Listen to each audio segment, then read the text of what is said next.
Hello students, पिछली class में हमने कुछ थ्योरम देखे थे। कॉन्सेप्ट हमारा क्या चल रहा था? Fuzzy equilibrium. इस वीडियो में स्टूडेंट्स पिछली वीडियो की तरह हम वही कॉन्सेप्ट लेकर चलेंगे, उसमें से एक आध थ्योरम बनाएंगे, फिर हम कुछ नया कॉन्सेप्ट उठाकर क्वेश्चन बनाना चालू करेंगे, थ्योरम बनाना चालू करेंगे। तो पिछली क्लास में हम क्या पढ़े थे? Fuzzy equilibrium. तो स्टूडेंट इसको इस प्रकार से शो किया था, पिछली क्लास में शायद मैंने नहीं बताया था। EC अगर कोई फजी सेट है, फजी सेट में आपका क्या है, फजी कॉम्प्लीमेंट डिफाइंड है, तो उसके अगर इक्विलिब्रियम स्टेट आता है तो वहाँ पर हम उसको इस प्रकार से शो कर सकते हैं, है ना। तो इसी पर हम चर्चा करेंगे। देखते हैं, हमारा एक थ्योरम दिया गया है। थ्योरम क्या है? 2014 और 15 में पूछा गया थ्योरम है। ये बोलता है कि if C is a continuous fuzzy complement then C has a unique equilibrium. तो क्या कहता है स्टूडेंट्स इसका स्टेटमेंट? अगर कोई आपका C जो कि फजी कॉम्प्लीमेंट है वो कंटिन्यूअस हो तो वो क्या होता है, उसके पास एक यूनिक इक्विलिब्रियम होता है। और मैं आपको बता रखा था कि C तो हमेशा कंटिन्यूअस ही होता है ना। तो मतलब उसको लेकर चलेंगे, हमको एक ही चीज़ दिखाना है कि इसके पास एक यूनिक इक्विलिब्रियम होगा। ओके स्टूडेंट्स, तो देखिए शुरुआत करते हैं हम। तो चलिए स्टूडेंट्स देखते हैं, इसका प्रूफ बहुत ही सिंपल है। We know that equilibrium of fuzzy complement C is a solution of equation this. क्या होता है जो C होता है फजी कॉम्प्लीमेंट, ये इक्वेशन का क्या होता है, एक सॉल्यूशन होता है। आपने फजी इक्विलिब्रियम का क्या मतलब सीखा था? CA is equal to A करके। इसको हमने इस प्रकार से यहाँ पर इस साइड ले आए तो ये बन गया था, है ना। तो ये एक इक्वेशन है, इसी का सॉल्यूशन है आपका क्या, फजी कॉम्प्लीमेंट। ओके, यहाँ तक तो हर किसी को आता है स्टूडेंट्स, यहाँ समझाने की जरूरत नहीं है, ये चीज़ आप पहले से जानते हो। Which is the special case of this equation. ये इक्वेशन आपको पता है स्टूडेंट्स, ये भी हम पहले कर चुके हैं, इससे पहले वाला थ्योरम में सेम टू सेम वही प्रोसेस कर रहे हैं ना। ये क्या है, ये स्पेशल केस है इस वाले इक्वेशन का, है ना। ये जो B है आपका 0 हो सकता है ना, वो इंटरवल में एग्जिस्ट करता है। और यहाँ पर जैसे कि इस इंटरवल की बात करें -1 से आपका 1 तक हो सकता है क्या। अब ये कैसे होगा इसका पुष्टि मैं नीचे करूँगा, समझ आएगा कि ये हमने इंटरवल में -1 क्यों लिया, है ना। तो इसके अंदर 0 है, शामिल है आपका, मतलब मैं B को 0 भी ले सकता हूँ, -1 भी आ सकता है और 1 भी आ सकता है ना। ये केस है आपका, तो ये तो आपको पहले से भी पता था। तो यहाँ पर तो किसी को दिक्कत नहीं होना चाहिए स्टूडेंट्स। अब हम यूज़ करते हैं students boundary condition. Boundary condition क्या कहता है, आपको पता है कि यहाँ पर जो वैल्यूज़ दिखाई दे रही हैं यहीं पर आपको कुछ कुछ वैल्यू पुट करना है, ठीक है। जैसे कि यहाँ पर आपको चीज़ें रखना है इस वाले इक्वेशन पे, तो क्या क्या रखना है आपको? C 0 रख सकते हो यहाँ पर, है ना, और एक जगह आपने 0 ही रखा है, ठीक है। तो क्या मिलेगा आपका यहाँ पर आंसर, क्या मिलेगा? कॉम्प्लीमेंट ऑफ 0 1 माइनस 0 मतलब 1 मिलेगा। दूसरा क्या मिलेगा स्टूडेंट्स? C यहाँ पर 1 रख दीजिए -1, ठीक है। तो इज इक्वल टू क्या मिलेगा? ये complement of 1 is equal to क्या मिलेगा आपको? 0 मिलेगा। -1 मतलब 0 - 1 करोगे तो क्या मिलेगा? -1। तो यहाँ पर आप क्या लिख सकते हो? -1।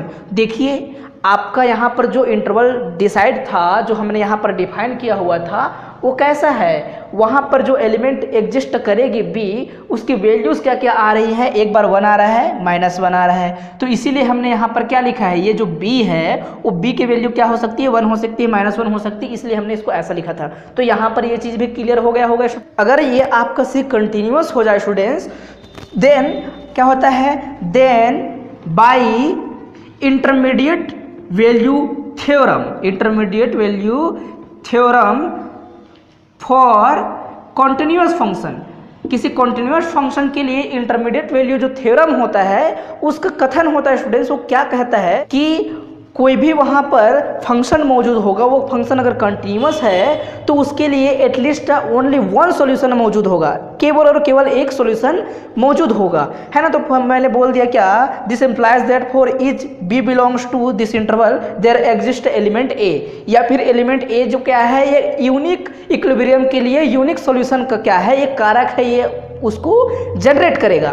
देखिएगा सच दैट, कैसे? Such that C of A minus A is equal to B।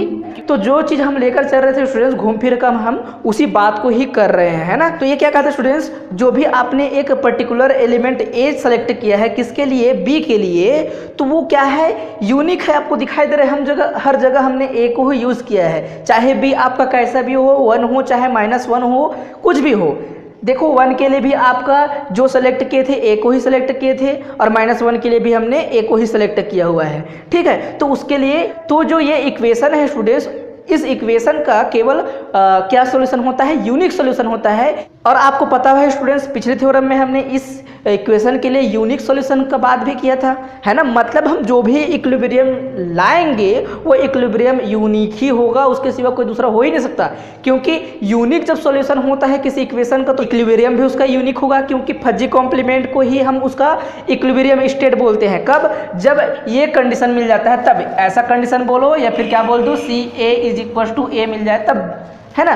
तो फजी कॉम्प्लीमेंट के लिए जो भी इक्विलिब्रियम होगा वो क्या होगा, यूनिक इक्विलिब्रियम होगा। हमको पता ही था, उसी चीज़ को हमने घुमा घुमा के बोला है, ऐसा मान के चलिए, है ना। तो हम यही शो करना चाहते थे कि इसके पास क्या होगा, यूनिक इक्विलिब्रियम होगा। प्रूफ होगा स्टूडेंट्स, लास्ट टर्म लिख देना है, this gives the necessary existence of an equilibrium for fuzzy complement. Fuzzy complement का क्या है, एक इक्विलिब्रियम एग्जिस्ट करेगा। और ये क्या बताता है आपका, कहाँ से है, इंटरमीडिएट वैल्यू थ्योरम। और वो ये कहता है इसके पास क्या होगा, यूनिक इक्विलिब्रियम होगा, क्योंकि जो भी है आपका इक्विलिब्रियम जो आएगा उसका यूनिक सॉल्यूशन आएगा। और यूनिक सॉल्यूशन होने के कारण से आपका क्या हो जाएगा, ये सी के पास यूनिक इक्विलिब्रियम होगा, क्योंकि आप इसका इस सी का ही सॉल्यूशन निकाल रहे हो, तो जो सॉल्यूशन आएगा वो यूनिक आएगा, तो आपका ये इक्विलिब्रियम भी यूनिक ही होगा। समझिएगा इस बात को। अगर ये बात आपको समझ नहीं आ रहा है तो वीडियो को 2 बार रिपीट करके देखिए, मैं क्या कह रहा हूँ उसको फिर से आप समझने की कोशिश कीजिएगा। ठीक है स्टूडेंट्स।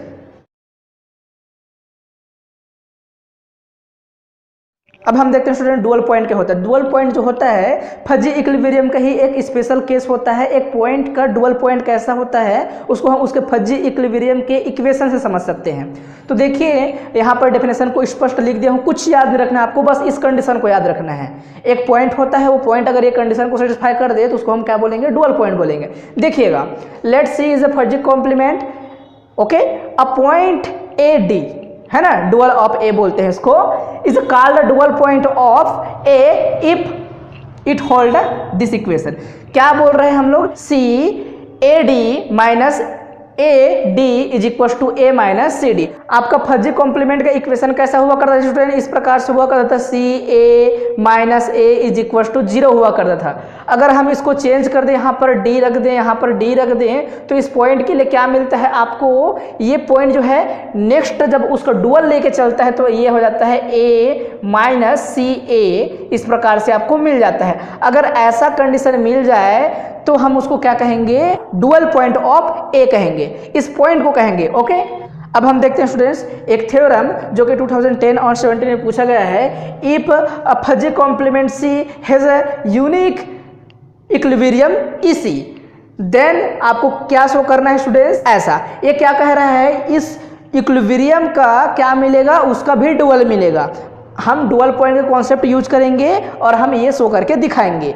ठीक है, तो देखते हैं इसका proof students. Let E is equal to A हम सेलेक्ट कर लेते हैं। क्यों? क्योंकि जब भी आप डुअल की बात करते हैं, हमने डुअल का क्या मीनिंग पढ़ा है, इस प्रकार से हमने A पॉइंट लेकर देखा है और पॉइंट क्या लिए हैं, AD लिए हैं, इसको डुअल बोलते हैं। तो हम उस पॉइंट को हम E ना लेकर हम A लेकर चलेंगे, फिर बाद में उसकी जगह हम E को बाद में पुट करेंगे, है ना। मैं क्या कह रहा हूँ, अब थ्योरम के लास्ट में आपको पता चलेगा। ठीक है, E इज इक्वल टू मैंने A ले लिया है। Then by definition of fuzzy equilibrium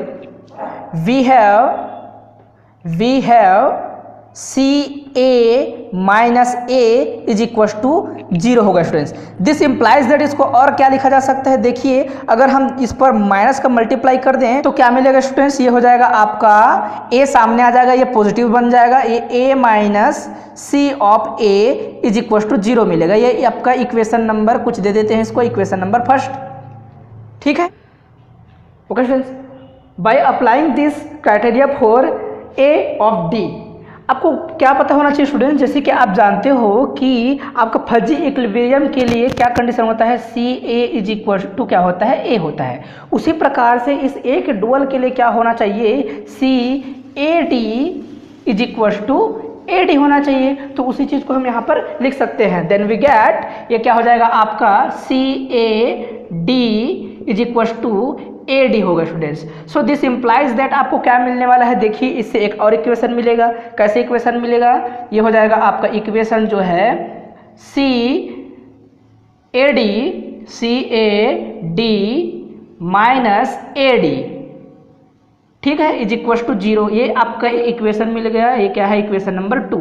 ठीक है, यहाँ तक किसी को दिक्कत नहीं होना चाहिए स्टूडेंट्स। ये from equation first and second we see that, देखिए ये अगर ये साइड 0 है तो ये आपस में इक्वल होंगे। ठीक है, क्योंकि दोनों साइड आपका क्या मिल रहा है, दोनों इक्वेशन पे ये 0 मिल रहा है, सो ये आपस में इक्वल होंगे। तो इसको हम लिख देते हैं स्टूडेंट्स।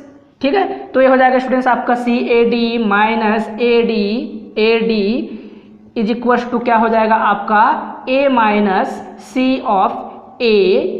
ये जो आपको मिला स्टूडेंट्स, ये क्या बता रहा है आपको, कंडीशन आपको बता रहा है कि ये जो हमने लिया हुआ है AD वो क्या है, एक डुअल पॉइंट है। डुअल पॉइंट के डेफिनेशन को ये शो कर रहा है कि नहीं स्टूडेंट्स। इससे क्या निष्कर्ष निकला, ये निष्कर्ष ये निकला कि ये जो है आपका डुअल पॉइंट के डेफिनेशन को सेटिस्फाई कर रहा है। अगर यहाँ पर हम क्या रख दें, एक जगह ई रख दें, जैसे कि हमने यहाँ पे शुरू पे कंसिडर किया था, तो अगर ऐसे प्रकार से हम वहाँ पर सेटिस्फाई करा दें तो यहाँ से ये क्लियर हो रहा है, this satisfy the definition of dual point when A is equal to AD और E, है ना। ये E हमने यहाँ पर कंसिडर किया हुआ है। So this is clear, this is clear. क्या क्लियर है स्टूडेंट्स कि आपका सेटिस्फाई क्या करना था, ये क्लियर करना था आपको क्या, कि EDC is equal to EC। Okay, इस प्रकार से आपको मिलेगा। क्यों, क्योंकि आपका ऐसा होगा ना, यहाँ पर ये हो जाएगा आपका E is equal to ED होगा, तो यहाँ पर CC करोगे तो कॉम्प्लीमेंट के लिए है, तो एक ही मतलब तो है, E लिखो या फिर EC लिखो।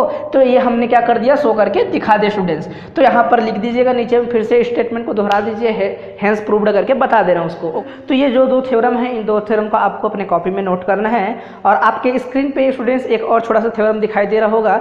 ऐसे तमाम थ्योरम जो होंगे आपके बुक में, उन सब पर विचार कीजिएगा, क्योंकि एग्जाम में बहुत सारे अलग टाइप के क्वेश्चन कभी कभी पूछ देते हैं, तो बच्चे घबरा जाते हैं, इसको तो पढ़े नहीं है, सर ने पढ़ाया नहीं है, छोड़ दिया है करके।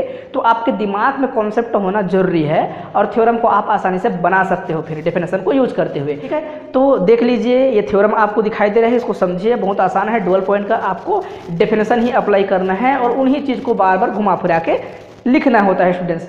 लेकिन कॉन्सेप्ट आपका मेन है, अगर आपको कॉन्सेप्ट पता है तो आप थ्योरम आसानी से प्रूव कर सकते हो। सो नेक्स्ट क्लास में स्टूडेंट्स कुछ नए थ्योरम्स के साथ फिर से आपसे हम मुलाकात करेंगे। तब तक आप अपना पढ़ाई जारी रखिए। ठीक है, ओके।